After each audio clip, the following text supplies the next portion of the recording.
Meet the all-new AMG GLE 63, and alongside it, the all-new GLS 63. At a time when many performance SUVs are switching to electric power, AMG is sticking with what enthusiasts love most, a mighty 4.0-liter twin-turbo V8.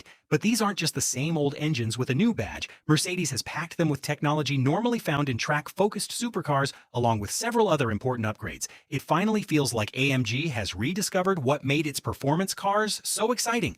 Before we look under the hood, let's start with the design. The GLE 63 has become even more aggressive than before. The previous model already had plenty of road presence, but this facelift pushes things further. The grille is larger, bolder, and surrounded by a thick silver frame that almost makes the SUV look like it's sitting in a dentist's chair. At night, things become even more dramatic. The grille lights up from edge to edge, giving the front of the car the appearance of a giant ring light. It's certainly impossible to ignore. The headlights have also been redesigned. Instead of the subtle Mercedes-inspired lighting signature seen on other AMG models, the GLE now features 4 oversized illuminated stars across the front.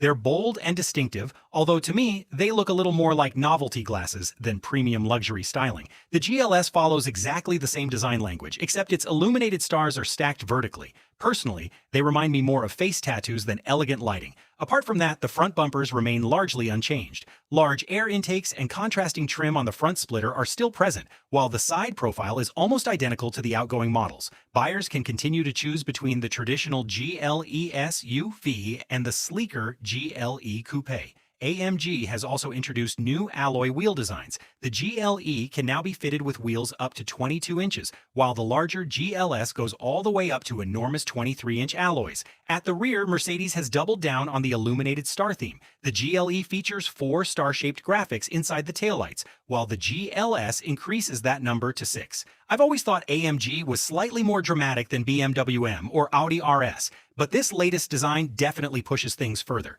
Thankfully, one classic AMG feature remains. Both SUVs still wear 4 massive exhaust outlets, although if they're like the previous models, those large exhaust finishers are mostly decorative, with the actual pipes hidden behind them. These aren't completely new vehicles. They're heavily updated versions of the GLE introduced in 2018 and the GLS launched in 2019. And honestly, I'm happy Mercedes has decided to keep them alive because it also means AMG's legendary 4.0-liter twin-turbo V8 gets another chance to shine.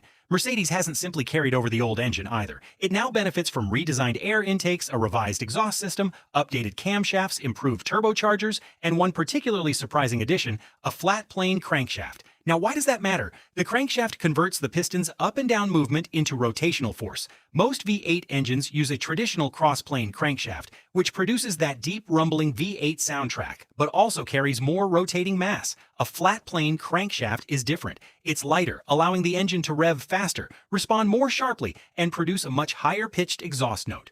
The performance figures haven't changed. Both the GLE 63 and GLS 63 still produce 612 horsepower and 850 newton-meters of torque. They also retain the same 22 horsepower mild hybrid system, which improves fuel economy during cruising and can briefly provide an additional 205 newton-meters of torque under hard acceleration. So why redesign the engine if the power output stays the same? The answer lies in efficiency and responsiveness. A lighter flat-plane crankshaft reduces internal inertia, helping the engine spin more freely, while lowering fuel consumption and carbon emissions. Even more importantly, the exhaust pulses become more even. Upgrades, the official acceleration figures remain unchanged. The GLE 63 still reaches 60 miles per hour in just 3.9 seconds, while the larger GLS 63 completes the sprint in 4.2 seconds. Both models continue to a top speed of 174 miles per hour, but numbers only tell part of the story. What's really exciting is how these SUVs should feel on the road. With a quicker revving engine and a completely different exhaust character, the driving experience could be noticeably more engaging than before. Inside, the changes are just as significant. Both models now feature a huge wraparound digital display that flows seamlessly into the central touchscreen, creating a modern, high-tech cockpit. Like almost every luxury car today, buyers can also choose an optional passenger display. Although, if we're being honest, most passengers will probably spend more time looking at their phones than using another screen.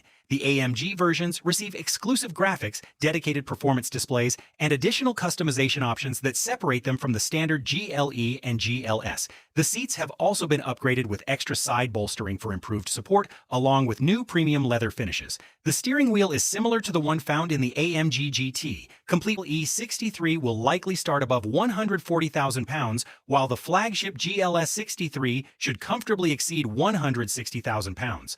I'll be driving both of these SUVs as soon as possible to find out whether they're worth every penny, or whether the competition now offers better value. Click the next video on your screen. Thanks for watching, and I'll see you in the next one.